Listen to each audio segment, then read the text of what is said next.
창세기 오늘 35, 6장, 7장, 8장입니다. 36장은 에서에 대한 얘기, 37장은 유다에 대한 얘기, 요셉에 대한 얘기, 그리고 38장은 유다에 대한 이야기가 기록되어 있습니다. 먼저 에서에 대한 이야기입니다. 36장입니다. 에서 곧 에돔의 족보는 이러하니라. 에돔이 어떤 의미를 담고 있죠? 그러니까 팥죽을 좋아한다, 그런 의미입니다. 이제 불다라고 하는 것인데, 그 불다라는 것이 어디에서 나왔냐면 팥죽이 붉은색인데, 팥죽 한 그릇에 장자의 명분을 팔았다, 그런 의미를 담고 있어요.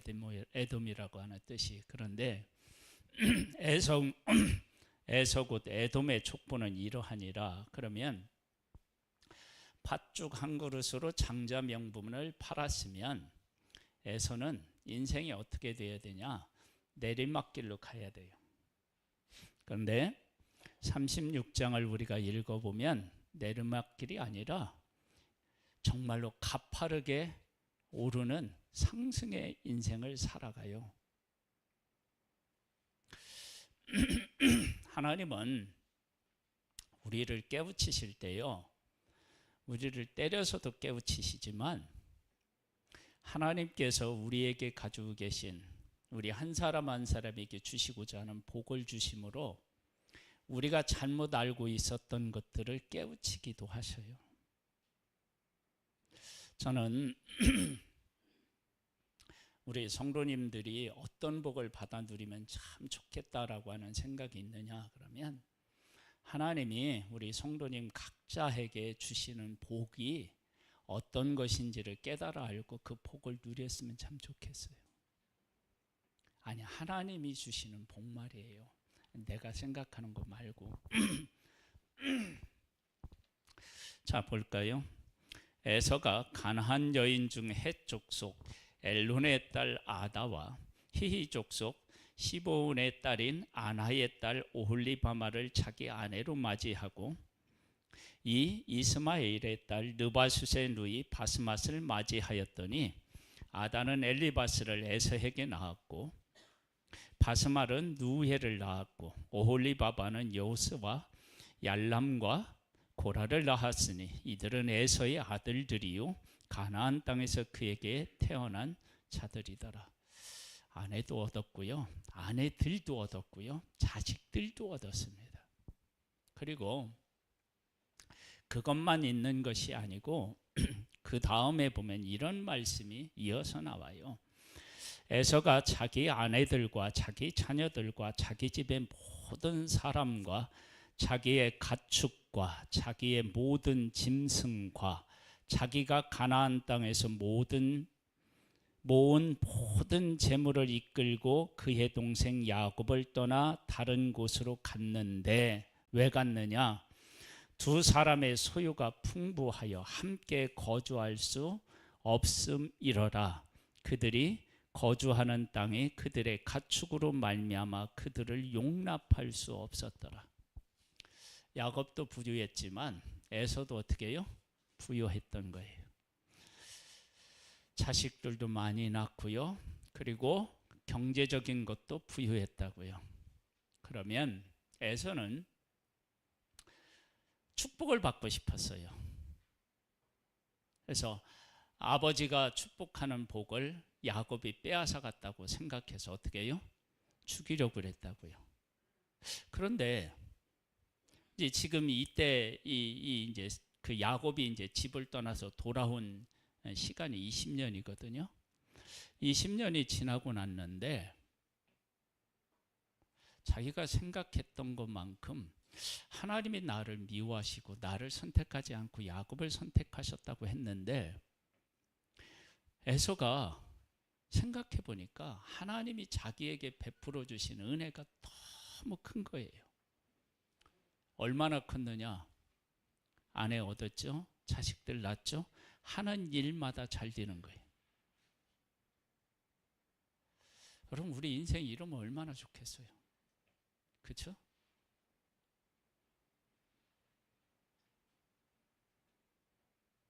그러면서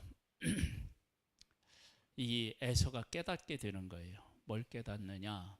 아, 하나님이 나를 버리셨다라고 하는 것은 나를 버리신 것이 아니구나.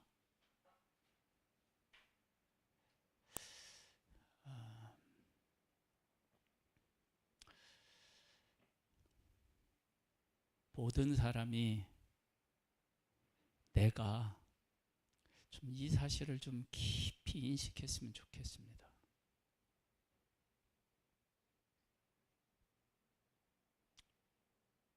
하나님은 버린 사람이 없습니다.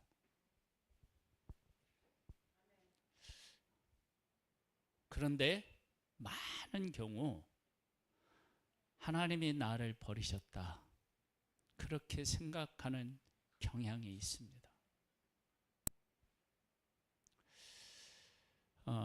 하나님이 아브라함을 부르셨어요. 아브라함을 특별히 부르셨어요. 그리고 아브라함을 저주하는 사람을 하나님이 저주하시고 아브라함을 축복하는 사람을 하나님이 막 복을 주시겠대요. 엄청나게 아브라함을 편애하시는 것 같죠. 그런데 그렇게 복을 주고 맨 마지막에 하나님이 뭐라고 말씀하시냐면 너로 말미암아 모든 민족이 복을 받을 거야. 그러면 아브라함은 복이 그냥 이렇게 머물러 있는 존재가 아니라 복이 흘러가는 통로로 사용되었고, 아브라함을 통해서 모든 민족이 복을 받는다고 얘기를 했으니까, 그러면 아브라함을 선택하셨지만 사실은 아브라함을 선택하게 된 그 배경에는 하나님이 모든 사람을 찾아가서 뭐 하시고 싶으신 거예요? 복 주시고 싶으신 거예요.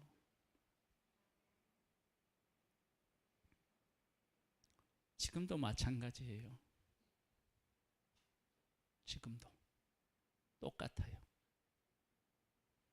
그래서 가진 사람들이 해야 되는 일은요, 복의 통로의 사명을 잘 감당해야 돼요. 내가 하나님이 주신 걸 받았다 그러면 여기만 있는 게 아니라 이게 나를 통해서 자꾸 이렇게 흘러가야 돼요. 에서가 이제 자기 인생을 돌아보니까 분명히 아버지가 야곱을 축복하고 아버지가 너한테 줄 복이 하나도 없어, 야곱에게 다 복을 빌어줬어, 너는 그의 종이 될 거야, 그렇게 했거든요. 그러니 엊그제까지만 하더라도 아버지가 자기를 사랑하고 그랬던 아버지가 하루아침에 야곱이 아버지를 속여서 복을 받고 났더니, 복을 주고 났더니 어떻게 해요? 아버지가 확 바뀐 거야. 얼마나 당황하고 힘들었겠어요. 그런 아픈 상처를 가지고 1년을 살고 2년을 살고 3년을 살고 4년을 살고, 그런데 이상하게 그 누구보다 자기가 잘 되는 거예요. 그러면서 하나님이 야곱을 선택하셨고 아버지가 야곱을 축복했지만 내가 받아 누릴 복이 있고 하나님이 나한테 주시는 복이 있구나, 그걸 깨달아 알면서 에서가 마음속에 뭐가 치유되느냐면 야곱 아버지에게서 받았던 상처들이 치유돼요. 여러분, 하나님이 하시는 일을 보면 어떤 일이 일어나냐면 내 마음의 상처가 치유됩니다. 그래서 우리는 하나님을 만나야 하고 하나님이 하시는 일을 깨달아 알아야 돼요. 어떤 경우는요, 하나님을 알고 하나님이 하시는 일을 깨닫는데도 그걸 인정하지 않으면 어떻게 되느냐, 내 마음의 상처가요 치유가 안 돼요. 나중에 이 에서가 야곱을 만났을 때 어떻게 만나요? 막 달려가서 목을 안고 서로 막 울어요. 아니, 죽이겠다고 했던 그 동생인데 오니까 너무 반가워서 어떻게 하나님이 주시는 복을 통해서 그 마음의 상처가 치유받고요. 이렇게 치료받으면서 에서에게 한 가지 숙제가 있어요. 그 숙제가 뭔지 혹시 아세요?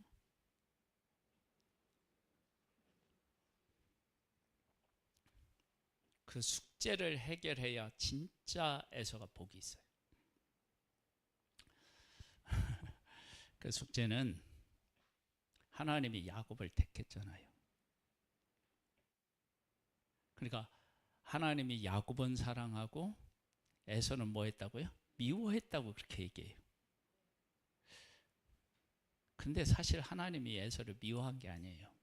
그럼 미워했다는 단어를 왜 썼느냐? 그러면 하나님이 야곱을 선택해서 이루고자 하는 것에 비하면 에서에게는 그러한 일을 하실 수가 없는 거예요. 그러니까 하나님이 야곱을 선택해서 하고자 하는 일이 있는데 그 일에 누구는 동참을 못해요?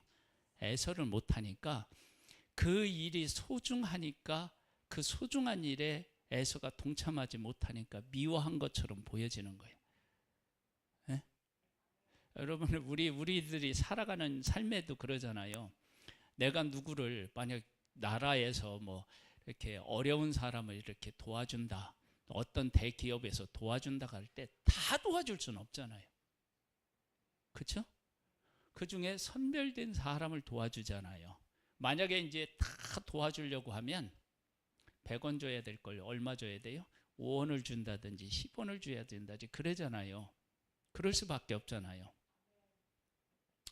이제 그 누구는 그런 대상이 되어서 받고, 아니 대기업에서는 뭐 줄 법적인 의무는 없지만 그래도 누군가를 선별해서 도와주면 그 사람하고 나하고 어려움에 그렇게 크게 차이가 안 나는데 그런 도움을 받고 나는 못 받았어.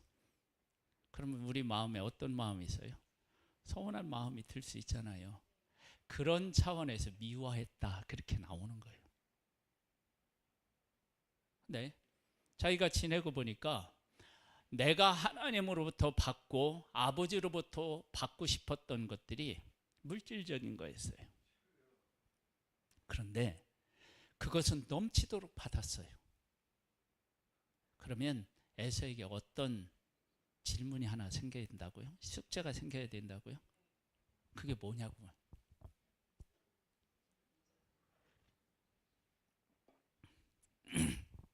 아니 그러면 나는 야곱을 하나님이 사랑하고 야곱을 선택해서 야곱을 복되게 하신다고 했을 때 그 복을 물질적인 것으로 알았는데 물질적인 것은 사실은 에서가 더 잘 됐어요.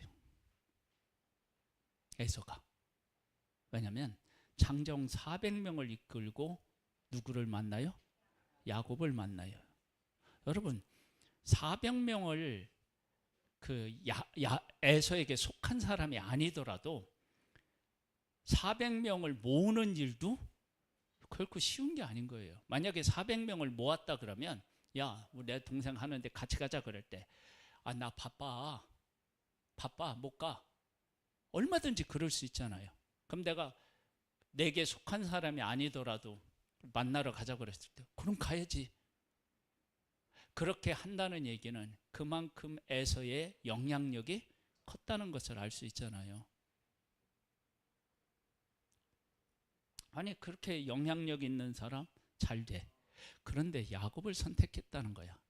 그러면 도대체 하나님이 야곱을 통해서 내가 받은 물질적인 거, 내가 지도자로서 서는 것 이거 말고 진짜 하나님이 야곱을 불러서 야곱을 통해서 하시고자 하는 이 뭘까? 여러분 이걸 묻고 여기에 대한 답을 얻어야 하는 숙제가 에서에게 있는 거예요.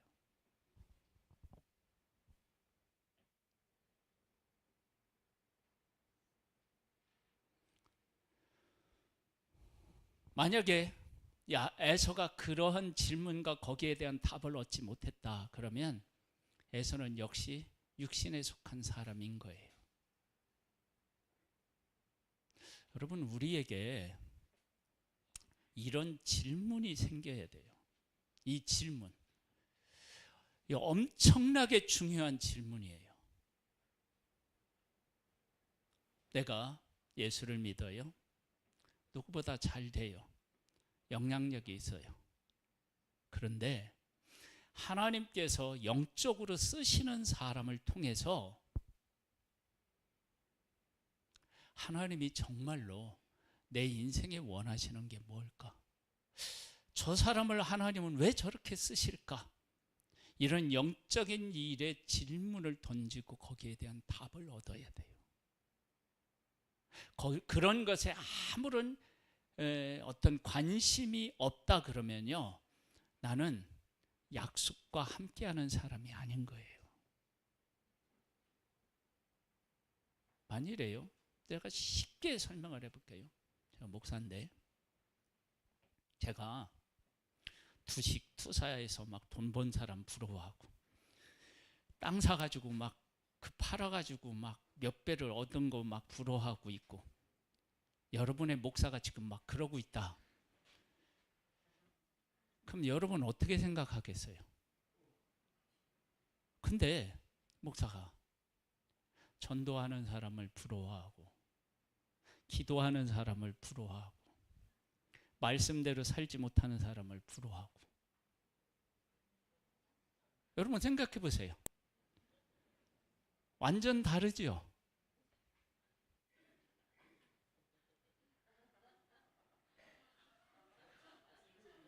예? 잘못했어요? 그래서요? 다들 안 졸았나 봐. 여러분 생각해 보세요. 그러니까 하나님께서 한 사람 한 사람 이렇게 선택했을 때 에서가 어떤 사람이냐면요, 아브라함이 뭐예요? 할아버지예요. 아버지가 누구예요? 이삭이에요. 어마어마한 가문이라고요. 그 집에 태어났어요. 그렇다면 이 에서가 어떤 일에 관심을 둬야 되느냐? 영적인 일이라고요. 왜 야곱을 택했을까? 야곱을 통해서 하나님은 뭘 도대체 이루시기를 원하시나? 이런 부분에 대해서 생각하고요, 거기에 대한 답을 얻고, 내가 물질적인 것들을 추구했지만 이게 인생의 전부가 아니구나. 하나님께서 우리 할아버지를 부르고 아버지를 불러서 하시고자 하는 일이 야곱에게 흘러갔다고 그랬는데 그 일이 도대체 뭐냐? 그쪽에 관심을 가지고 그 일을 깨달아 알고 함께했다 그러면 에서는 얼마나 복 있는 사람이 되겠어요. 자, 두 번째, 누구에 대한 얘기가 나와요? 자, 37장 요셉이요. 야곱이 가나안 땅과 그의 아버지가 거류하던 땅에 거주하였으니 야곱의 족보는 이러하니라. 요셉이 17세의 소년으로서 그의 형들과 함께 양을 칠 때에 그의 아버지의 아내들 비라와 실바의 아들들과 더불어 함께 있었더니 그가 그들의 잘못을 아버지에게 말하더라. 그래서 이제 여기에 보면 누구의 족보에 대한 얘기가 나와요? 분명히 야곱의 족보라고 얘기를 한, 야곱의 족보는 이러하니라 그렇게 말씀하고 있잖아요. 근데 족보 이름이 나와요? 안 나오죠. 그러니까 하나님이 우리에게 주신 족보는요, 혈통에 대한 것과 약속에 대한 것들이 함께 들어있어요. 요셉은요, 사랑을 받았어요.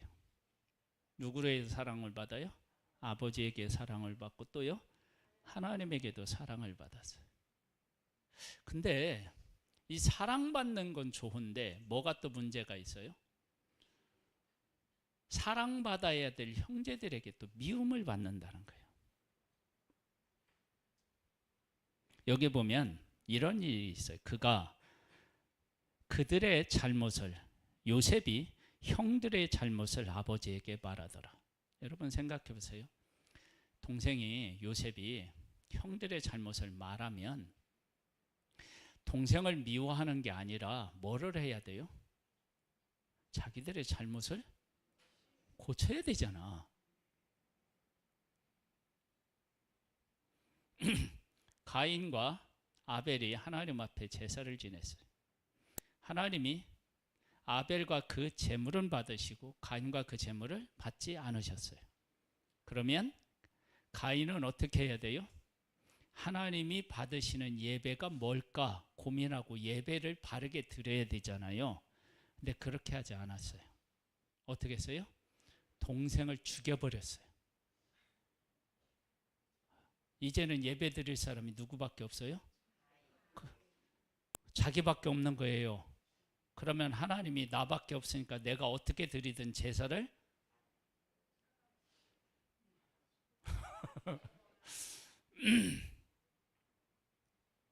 그런 거나 크게 다르지가 않은 거예요.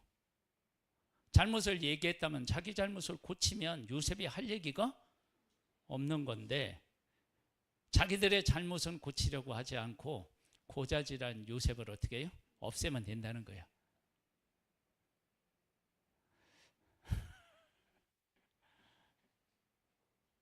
여러분 중에도 혹시 그런 분이 계셔요? 누가 기도를 열심히 해. 그 열심히 하는 거에 비하면 남은 너무 기도가 적은 것 같아. 근데 내가 그렇게 기도할 수 있는 하고는 하는 건 원치 않고 기도 많이 하는 사람이 없어지면 비교의 대상이 없잖아.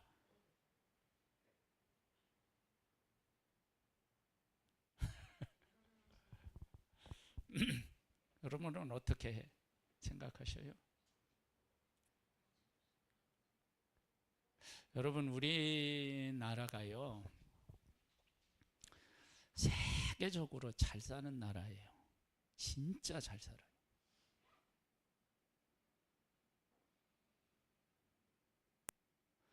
손꼽힐 만큼 잘 살아요. 근데 우리나라 사람은 다 불행하다고 생각하고 있어요. 왜 불행할까요? 비교해서 그래요. 자꾸 비교해서. 비교하니까 나는 가진 게 없는 거야.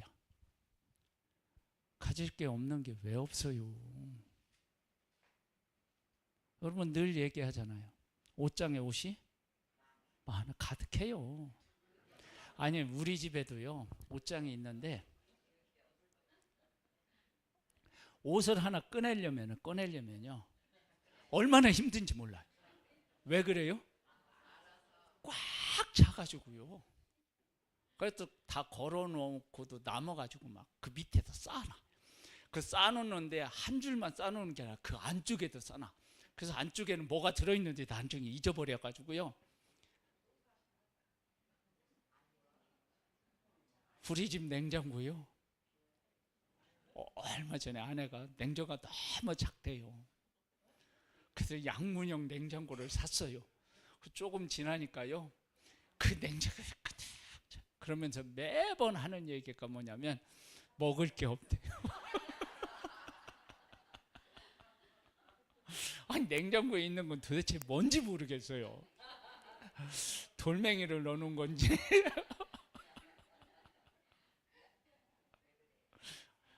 남 얘기 아니죠?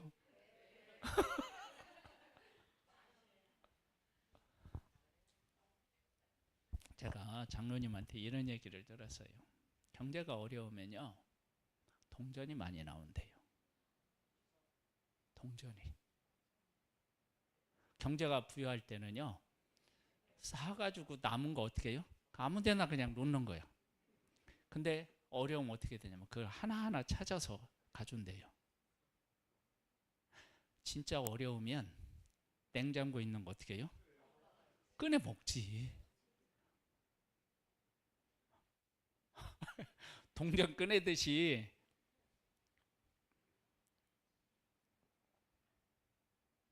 그 우리 집에는요, 제 옷은요 절반은 이제 여기에 있어요, 교회에.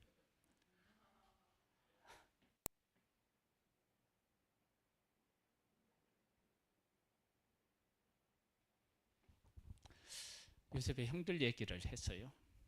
고쳐야 되는데 요셉을 미워하는 거예요. 그러면 요셉 입장에서 보면 이 문제를 어떻게 해결할 수 있느냐 그러면, 아버지가 자기에게 채색 옷을 입혔잖아요. 한번 3절 볼까요? 요셉은 노년에 얻은 아들이므로 이스라엘이 여러 아들들보다 그를 더 사랑함으로, 그 사랑의 표현으로 뭐라 했냐면 그를 위하여 뭐 했다고요? 메이커 옷을 입힌 거예요. 메이커 옷. 형들은 어떻게 해요? 시장표. 나이스. 나이키가 아니라 나이스.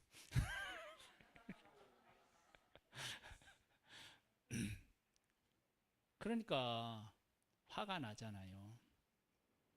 그러면 형들로부터 미움을 받으면 요셉이 뭘 하면 되냐면, 아버지, 저 사랑하는 거 아는데 제가 아버지가 준 이 옷을 입으면 형들이 저를 미워하잖아요. 그리고 이게 형제들끼리 이렇게 미워하고 이런 게 안 좋잖아요.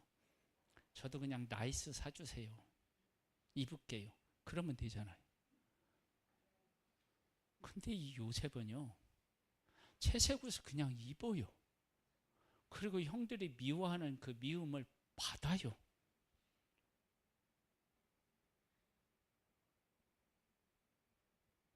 이걸 뭐라고 얘기해야 돼요?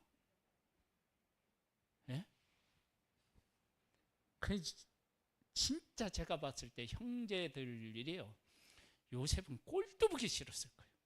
잘못 가서 아버지한테 이르지요. 채색 옷 입지요. 여러분, 옷만 채색 옷 입혔겠어요? 먹이는 것도 그랬을 거 아니에요. 먹이는 것만 그랬을까요? 방도 더 좋은 거 줬을 거예요.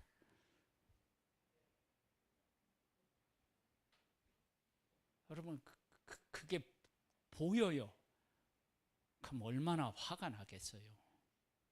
근데 이상하게 요셉은 그걸 그냥 받아들여요.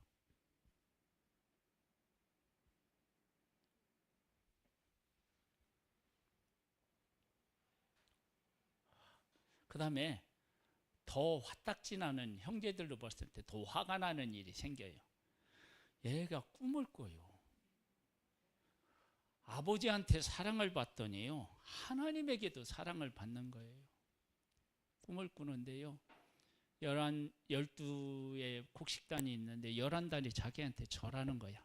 아니, 그런 얘기 있으면 말을 하지 마야지. 형들한테 가서 또 이야기를 하는 거야. 그러니 형들 입장에 봐서는 어떻게 해요? 막 패주고 싶었을 거야. 그 다음에 그걸로 끝난 게 아니라 11별, 그 다음에 또 뭐예요? 해와 달이 또 절한다는 거야. 이제 해와 달은 딱 보면 알잖아요. 부모님까지도 절해? 또 그 얘기를 해요. 미움을 받았으면 안 하면 되는데.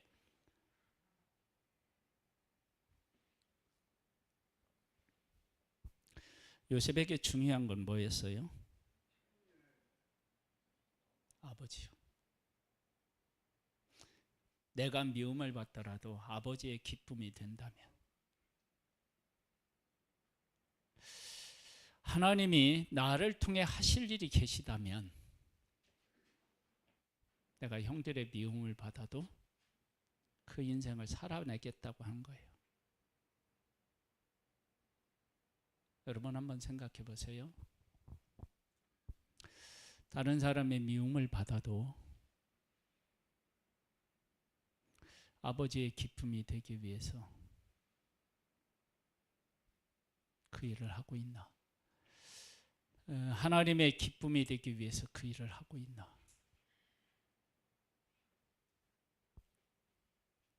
우리는 가능하면 그런 입장에 있을 때는 어떻게 하고 싶어요? 네. 자, 그러한 일이 나중에 요셉의 삶에 어떠한 영향을 미치느냐? 요셉이요, 형들에 의해서 노예가 돼요. 하루아침에. 여러분, 노예는 지금의 종업원하고는 완전히 개념이 달라요. 물건이에요, 물건. 노예가 된다는 것은 물건이 되는 거예요. 하루아침에 사람이어서 사랑받는 아들이었다. 하나하나는 물건 취급을 받고 짐승 취급을 받는 거예요. 그래서 돈 주고 사잖아요. 그런데 그렇게 팔려갔으면 판 형들도 원망하고 그렇게 팔게 될 수밖에 없도록 된 하나님을 또 원망할 수 있잖아요. 근데 그런 상황 속에서 요셉은 하나님 중심으로 살아요. 그 힘이 어디에서 생겼는지 알아요? 형들이 미워하는데 그 미워하는 그 상황에서 아버지 중심으로서의 삶, 하나님 중심으로의 삶을 살아요. 그것이 노예로 팔렸을 때도 하나님 중심으로 살아가는 힘이 돼요. 감옥에 가서도 하나님 중심으로 살고요. 총리가 되어서도 하나님 중심으로 살아요.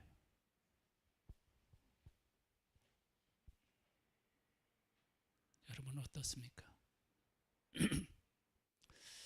술 한잔 하지 않으면 직장 동료들이 미우면 어떻게 해야 돼요?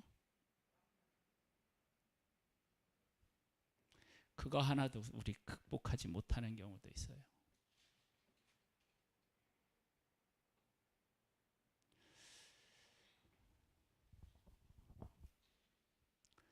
요셉의 숙제는 도대체 뭐냐? 하나님의 뜻대로 살아갔을 때 사람으로부터 미움받는 것들을 미움받을 때 뭘 중요하게 생각하고 그 미움을 이겨나가느냐, 그 어려움을 이겨나가느냐, 그런 문제가 있겠죠. 여러분, 우리들에게도 그런 문제 때문에 고민할 수 있어요. 자, 38장으로 가보겠습니다.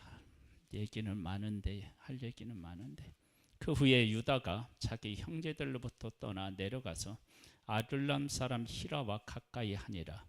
유다가 거기서 가나안 사람 수하라고 하는 자의 딸을 보고 그를 데리고 동침하니 그가 임신하여 아들을 낳음에 유다가 그의 이름을 에리라 하니라. 그가 다시 임신하여 아들을 낳고 그의 이름을 오난이라 하고 그가 또다시 아들을 낳고 그의 이름을 셀라라 하니라. 그가 셀라를 낳을 때 유다는 거십에 있었더라. 유다가 장자 엘을 위하여 아내를 데려오니 그의 이름은 다말이더라. 유다의 장자 엘이 여호와 보시기에 악함으로 여호와께서 그를 죽이신지라. 자, 죽였어요. 하나님이 웬만하면 죽이시진 않으시는데 죽였다 그러면 큰 잘못을 했겠죠. 아멘 할 타이밍은 아닌 것 같아요. 죽였어요. 그러면 이때 당시 풍습은 뭐냐면 동생이 형수하고 잠자리를 같이 해서 낳은 아들을 형의 아들로 하는 거예요. 그런데 이 둘째 아들이 잠자리는 같이 했는데 설정을 땅에 해버려요. 그래서 하나님이 보시기에 악해서 둘째를 어떻게 되느냐, 치셨어요.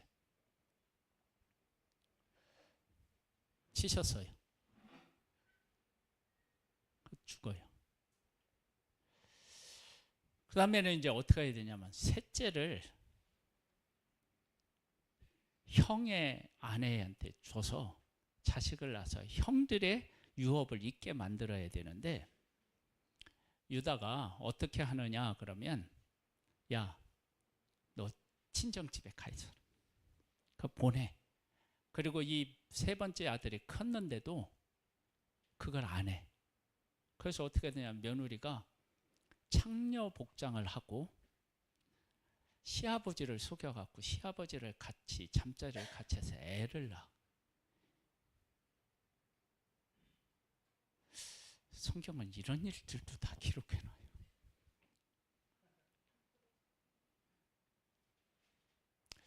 이럴 때 유다가 뭘 깨달아 알아야 되느냐 그러면 하나님의 뜻대로 하지 않았을 때 큰아들을 잃고 작은아들을 잃었다고요. 그러면 유다에게 있어서 가장 중요한 교훈은 뭐냐면 하나님의 뜻대로 살아야 되는구나. 그걸 깨달아 알아야 되잖아요. 근데 그걸 못 깨달아. 그래서 집안이 이상해졌어. 그러면 이 가정은 이렇게 되면 망해야 되잖아요. 하나님이 버리셔야 되잖아요. 그런데 이 가정의 후손을 통해서 가장 이스라엘의 유명한 사람, 가장 훌륭한 사람 누구예요? 다윗이 태어나요. 그리고 다윗의 후손에서 누가 태어나요?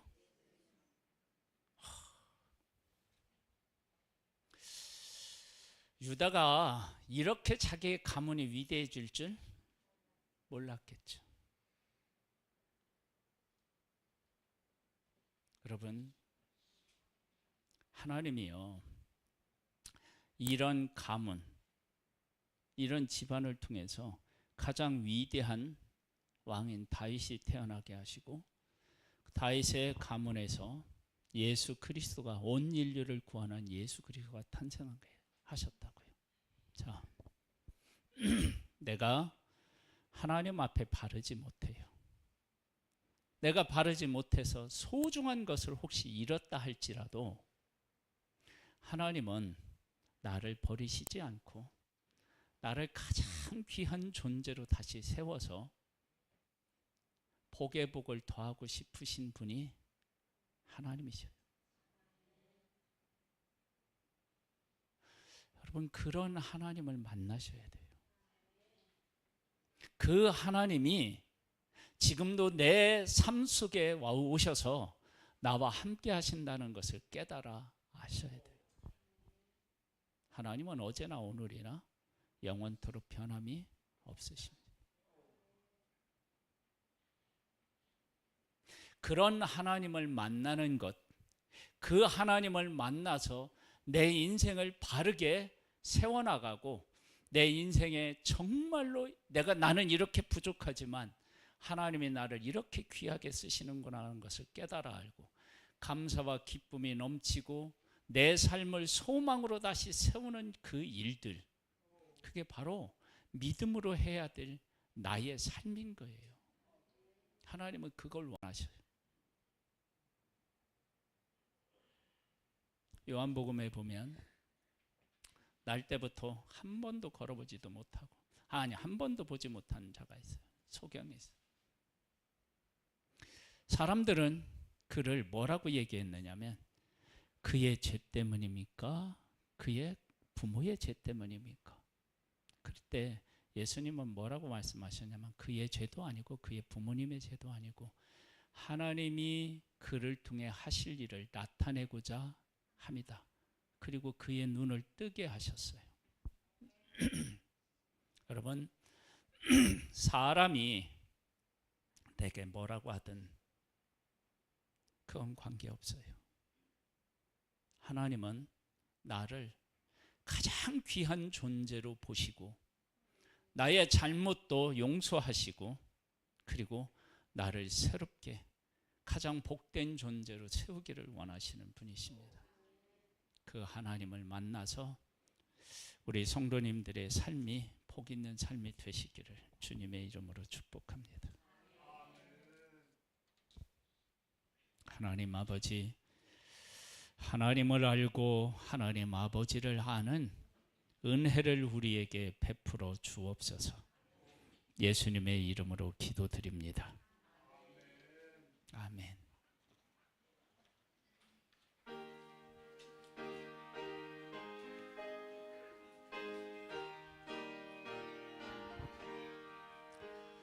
예수 사랑하심을 성경